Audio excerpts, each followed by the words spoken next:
Muchas gracias. Es una alegría para mí poder otra vez estar junto a ustedes. Tome su Biblia, por favor, y vamos a Génesis capítulo 12. Vamos a continuar este hermoso estudio de la vida de Abraham, esa vida de fe. Pero antes de hacerlo, vamos a orar. Amado Padre, ayúdanos a encontrar la bendición que necesitamos en tu palabra. Bendice a cada uno de los oyentes. Utiliza este ministerio para animar, fortalecer a muchos, edificar en la palabra de Dios, para darles victoria sobre el pecado, para fortalecer a las personas en sus debilidades, para darles luz si es que están viviendo en tinieblas. La luz de tu palabra. Dios, utiliza esta transmisión radial en todas las maneras que tú puedas hacerlo. Te damos gracias, te damos toda la honra y la gloria a ti. Lo hacemos orando en el nombre del Señor Jesucristo. Amén. Vamos a considerar entonces Génesis capítulo 12, el comienzo de la vida de fe de Abraham. Dice Génesis 12, pero Jehová había dicho a Abraham, Dios había llamado a Abraham. Fíjese en el tiempo verbal que está escrito esto. Dice, pero Jehová había dicho. Y a causa de esta frase debemos regresar al capítulo 11, versículo 31. Dios le había dicho a Abraham. No sabemos dónde, no sabemos cuándo Dios le dijo esto, pero le había dicho a Abraham. Le había dicho, vete de tu tierra y de tu parentela y de la casa de tu padre a la tierra que te mostraré. Por lo cual, en un principio, hubo una obediencia incompleta, pues en el versículo 31 del capítulo 11 leemos así, tomó Taré a Abraham su hijo. Dios no le había dicho nada a Taré, Dios le había hablado a Abraham, pero su padre tomó las riendas y dijo, bueno, yo voy a estar a cargo de esto, así que permíteme manejar las cosas de ahora en más. Así que Taré tomó a Abraham su hijo, a su sobrino, a Sarai la mujer de Abraham, y salieron, y llegaron a Harán. Lo leemos capítulo 11, versículo 31. Ahora, ¿cuánto tiempo pasaron en Harán? Yo no lo sé. Calculo que entre 5 o 7 años, pero fueron años desperdiciados, porque no fue sino hasta que Taré murió, lo cual está registrado en el capítulo 11, versículo 22, que Abraham comenzó a actuar de verdad, de manera independiente de su papá, porque Dios le había dado, o Dios le había mandado, a que dejara a su familia, a su parentela. Pero en el capítulo 12 leemos que Dios había llamado a Abraham, y Abraham parte en el versículo 4. Él obedece a Dios. Ahora, mis amigos, el llamado a la vida de fe comienza cuando Dios le habla al individuo y cuando éste responde al llamado de Dios. ¿Alguna vez se fijó las condiciones en las que vivía Abraham? Vamos a regresar al capítulo 11 y pensemos por un momento. ¿Qué tenemos en el capítulo 11? Bueno, si recuerda, en el capítulo 11 tenemos la construcción de la Torre de Babel. Entonces, Abraham salió de un trasfondo pagano, salió de un trasfondo de personas que se oponían a Dios, personas que buscaban la guía para sus vidas en las estrellas, en el zodíaco, en los dioses paganos. Abraham salió de esa sociedad pagana. Por favor, fíjese en el libro de Josué, capítulo 24. Allí encontramos un registro del trasfondo de Abraham. Vamos a leer allí Josué, capítulo 24, y voy a leerle los versículos 1 a 3. Repito, Josué 24 del 1 al 3. Reunió Josué todas las tribus de Israel en Siquem y llamó a los ancianos de Israel, sus príncipes, sus jueces y sus oficiales, y se presentaron delante de Dios. Y dijo Josué a todo el pueblo, así dice Jehová, Dios de Israel, vuestros padres habitaron antiguamente al otro lado del río, esto es Taré, padre de Abraham y de Nacor, y servían a dioses extraños. Y yo tomé a vuestro padre Abraham del otro lado del río y lo traje por toda la tierra de Canaán. Mis amigos, fíjense en esos versículos. Dice que servían a dioses extraños. Abraham salió de un trasfondo pagano, de la idolatría pagana. Él no tenía muchas ventajas en aquella sociedad, y tal como dije con anterioridad, ellos no tenían radio, no tenían televisión, no tenían libros, no tenían Biblia, no tenían pastor, no tenían iglesia, ni pudo ir a un seminario. No había nada para guiar a este hombre, excepto que Dios le habló, la palabra de Dios. Ahora, mi amigo, eso es todo lo que usted y yo tenemos, la palabra de Dios, y eso es todo lo que necesitamos. y mejor que busquemos en su palabra. Ahora, nosotros estábamos en pecado cuando Dios nos llamó, nos encontró, porque Efesios 2:1 dice: Él os dio vida a vosotros cuando estabais muertos en vuestros delitos y pecados. Esa era nuestra situación cuando Dios nos encontró. Estábamos muertos en delitos y pecados.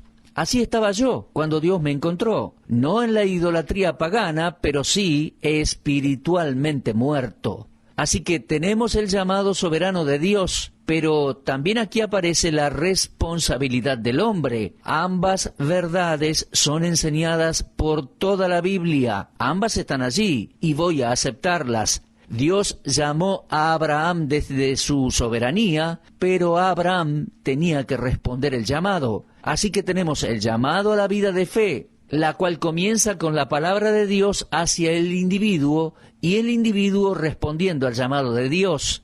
Ahora bien, antes de continuar, me gustaría hacer referencia al pasaje de Hechos 16:31. Cuando Pablo y Silas estaban en la cárcel de Filipos, vino un terremoto y el carcelero se asustó en gran manera. Y Pablo y Silas cantaban alabanzas a Dios. No sé qué estarían cantando. No estaban cantando ninguno de nuestros himnos o canciones que nosotros cantamos hoy, pero sabemos que cantaban alabanzas a Dios. Y el carcelero, asustado, llamó a Pablo y a Silas y les dijo: ¿qué debo hacer para ser salvo? Y Pablo y Silas le respondieron inmediatamente: cree en el Señor Jesucristo y serás salvo, tú y tu casa. Ahora, hay algunas personas que enseñan, basados en esto, la salvación del hogar. En otras palabras, si yo como individuo creo en el Señor Jesucristo, mi fe va a salvar a toda mi familia.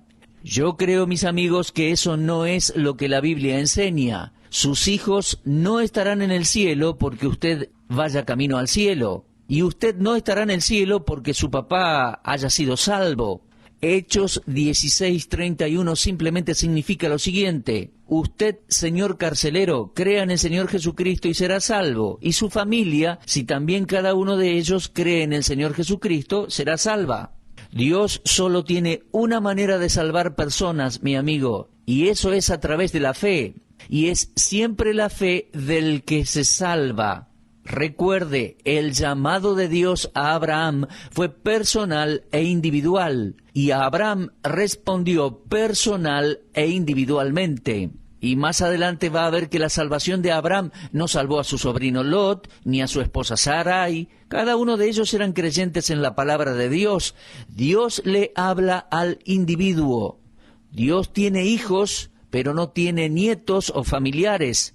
No piense por un segundo, mi amigo, que porque sus padres son salvos, usted ya va a estar en el cielo. No, hay muchos padres creyentes en la actualidad que han visto a sus hijos metidos en la perdición, que no han seguido la enseñanza de la palabra de Dios. Que quede claro, la salvación es individual. Muy bien, tenemos entonces el llamado a la vida de fe y tenemos la respuesta de la persona a la cual se le testificó, la que oye la palabra de Dios. Ahora, en segundo lugar, regresando a Génesis capítulo 12, vemos las compensaciones de una vida de fe. Aquí Dios hace algunas promesas, le hizo algunas promesas a Abraham. La primera compensación, la primera promesa que Dios hace tiene que ver con un lugar. Lo leemos en versículo 1. Jehová había dicho a Abraham: vete de tu tierra y de tu parentela y de la casa de tu padre a la tierra que te mostraré. Desde luego que la tierra es la tierra que hoy conocemos como Israel, la tierra prometida. Y esta tierra aparece desde ahora, Génesis 12, y a través de toda la Escritura. Es interesante y de hecho he marcado en mi Biblia cada aparición de la palabra tierra. Fíjese, capítulo 12, versículo 7, también versículo 10, aparece 2 veces. En el capítulo 13, versículo 17. Y a través de la Escritura es subrayado, desde el capítulo 12, la tierra prometida a Abraham. Y siempre, mi amigo, es la tierra de Israel, la tierra que Dios le prometió a Abraham y a su posteridad. Entonces, lo primero que Dios le promete a Abraham es un lugar, y usa el término la tierra. En Hebreos capítulo 11, que es el gran capítulo de la fe, Abraham ocupa 10 de los 40 versículos de ese capítulo. Allí leemos en cuanto a la fe de Abraham y del lugar que Dios le había prometido. Ahora, la tierra a la cual Génesis se refiere en Génesis 12 es la tierra de Israel, la antigua tierra de Canaán, el territorio que ocupa actualmente la nación de Israel, aunque hoy está más reducido. Pero en Hebreos capítulo 11, versículo 8 leemos: por la fe Abraham, siendo llamado, obedeció para salir al lugar que había de recibir como herencia. Dios le prometió un lugar. En el Antiguo Testamento se lo llama la tierra, y en el Nuevo Testamento el escritor lo llama un lugar que había de recibir como herencia, y salió sin saber a dónde iba. Por la fe habitó como extranjero en la tierra prometida, como en tierra ajena, morando en tiendas con Isaac y Jacob, coherederos de la misma promesa. Ahora, fíjese lo que dice versículo 10 de Hebreos 11. Dice: porque esperaba la ciudad que tiene fundamentos, cuyo arquitecto y constructor es Dios. Si bien es verdad que había una tierra literal en este mismo planeta, la tierra de Israel prometida a Abraham, aquella antigua tierra de Canaán, Abraham por la fe miraba más allá, a la ciudad que tiene fundamentos, cuyo arquitecto y constructor es Dios. Bueno, mi amigo, Abraham miró más allá, miró hacia el cielo, miró más allá de la tierra de Canaán, la tierra de Israel, miró más allá, miró hacia su hogar eterno en el cielo. Un hombre de gran fe. Dios le prometió un lugar, y ese lugar, lo leemos allí en Hebreos 11:10, era más importante para Abraham que la tierra prometida. Creo que es una tragedia que nuestros amigos judíos en la actualidad estén más preocupados por su posesión terrenal que buscando un lugar eterno en el cielo con Dios. Esta tierra es nuestra morada temporal. Las cosas materiales son pasajeras, y espero que el Señor Jesucristo le ayude a entender esto. Ahora bien, regresemos a Génesis capítulo 12 para aplicar esta lección de manera espiritual. La primera compensación de la vida de fe es paz. Dios le dijo: vete de tu tierra a la tierra que te mostraré. Y Hebreos 11 la llama un lugar. Esto es lo que le sucede a cada individuo que acude a Dios por medio de la fe en el Señor Jesucristo. Se nos garantiza un lugar, la vida eterna. El Señor Jesús también lo llamó un lugar. Fíjese en Juan capítulo 14, las palabras del Señor Jesucristo: no se turbe vuestro corazón, creéis en Dios, creed también en mí. En la casa de mi Padre muchas moradas hay. Si así no fuera, yo se los hubiera dicho. Voy pues a preparar lugar para vosotros.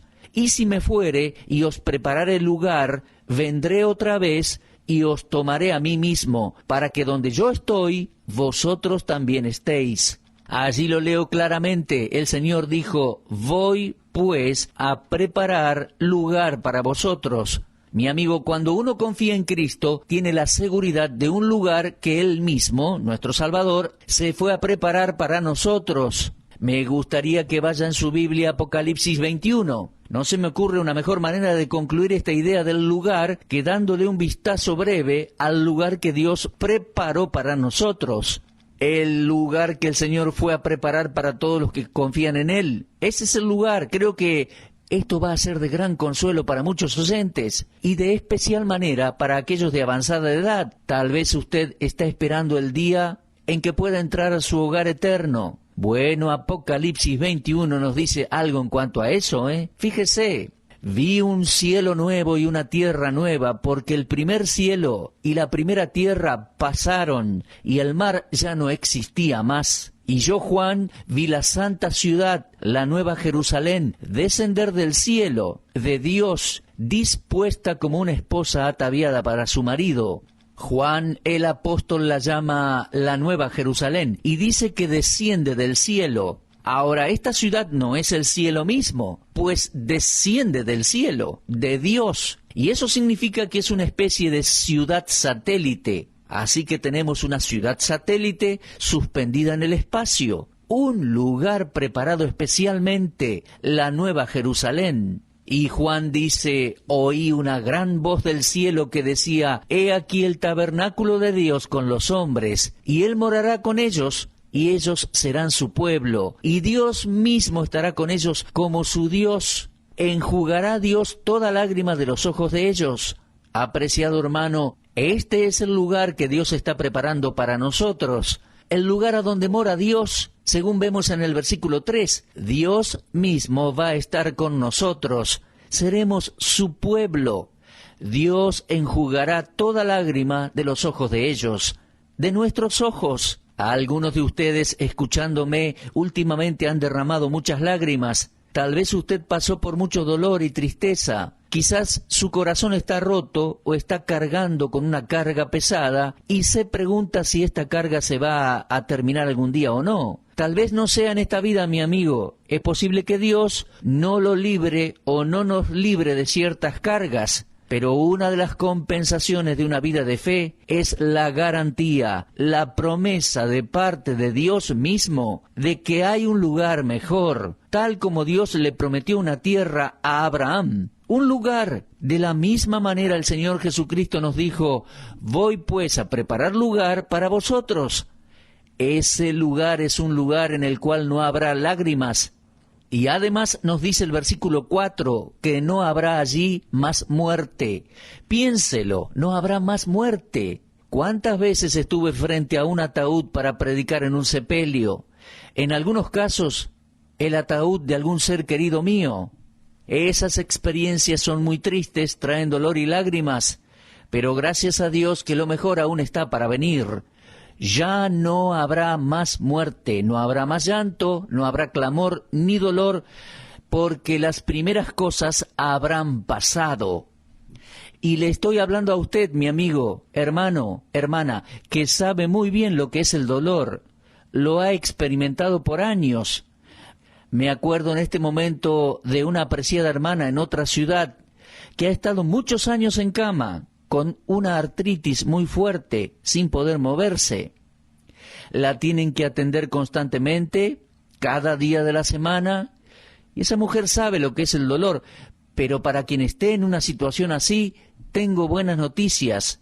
Lo mejor aún está por suceder. Estas son buenas noticias de parte de Dios.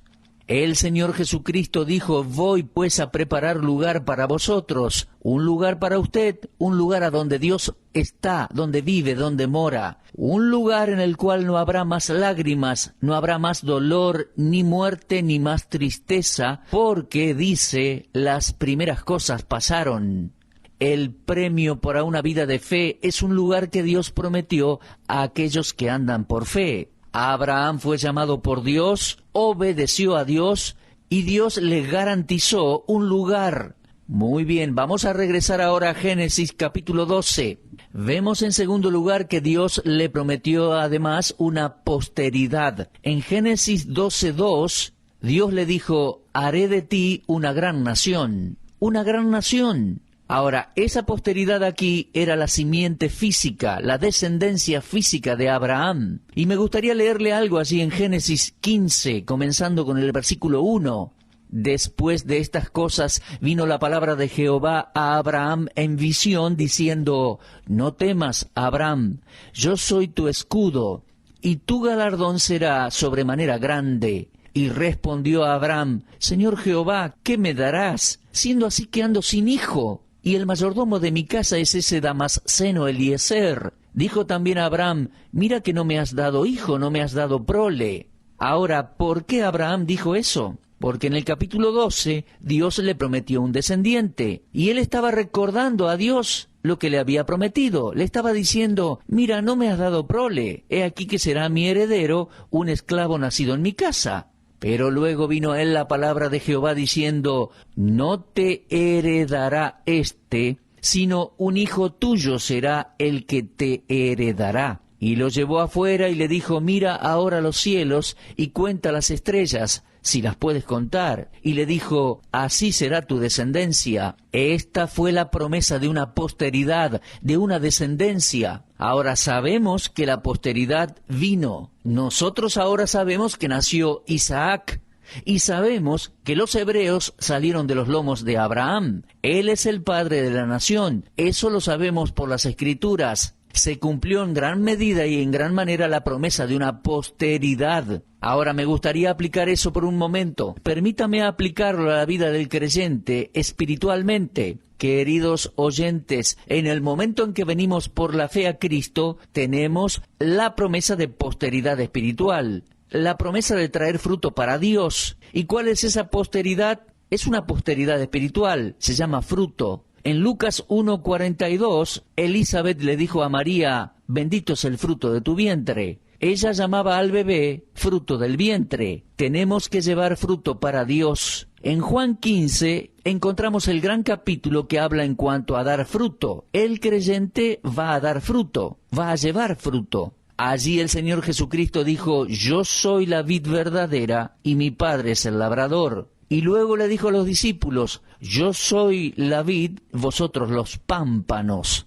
Entienda que los pámpanos son hombres. Y él dice, para que lleven fruto. Ahora, mi amigo, entienda la figura. La vid era un hombre. Las ramas, los pámpanos, también hombres, pero el fruto también sería hombres. Posteridad espiritual, fruto para Dios. En Romanos capítulo 1 creo que tenemos una palabra del apóstol Pablo que apoya el hecho que el fruto espiritual es una de las compensaciones de la vida de fe, una de las bendiciones de conocer al Señor Jesucristo. Pablo dijo en Romanos 1:13, no quiero, hermanos, que ignoréis que muchas veces me he propuesto ir a vosotros, pero hasta ahora he sido estorbado, para tener también entre vosotros algún fruto, como entre los demás gentiles. Fruto, él estaba hablando de convertidos, ¿se da cuenta? Y en Romanos 1:17 Pablo dice, porque en el Evangelio la justicia de Dios se revela por fe y para fe, como está escrito, mas el justo por la fe vivirá. Mi amigo, cada vez que usted y yo tenemos el privilegio de compartir el Evangelio con alguien y llegar a ser parte en la salvación de una persona, eso es fruto,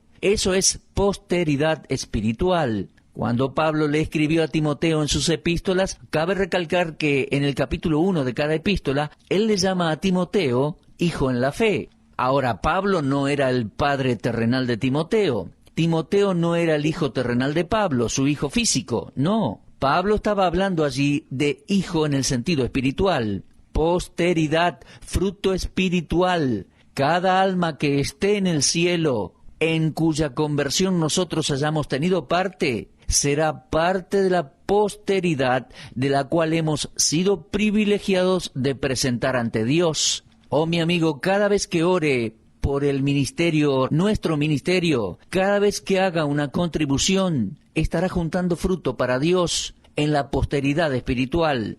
Eso es lo que tenemos que hacer en esta tierra, guiar a hombres y mujeres a Cristo, ayudarlos a encontrar a aquel que es el camino. Si usted está escuchando y todavía no es salvo, no está seguro de haber nacido de nuevo, considere que usted está escuchando la explicación de la palabra de Dios. Y si nunca respondió con fe como Abraham lo hizo ante Dios, mi amigo, créale a Dios, crea en el Señor Jesucristo y será salvo. Él fue entregado por nuestros pecados, murió y fue sepultado, y resucitó al tercer día para nuestra justificación, para darnos perdón y vida eterna, y ser así nuestro amado Salvador. Crea en el Señor Jesucristo ahora, y usted será salvo para siempre. Bueno, mis amigos, se nos ha terminado el tiempo por hoy. Dios mediante, vamos a continuar nuestro estudio en Génesis 12, de la vida de fe, la vida de Abraham. Le animo a leer en casa Génesis capítulo 12. Muchas gracias y será hasta nuestro próximo encuentro si Dios quiere.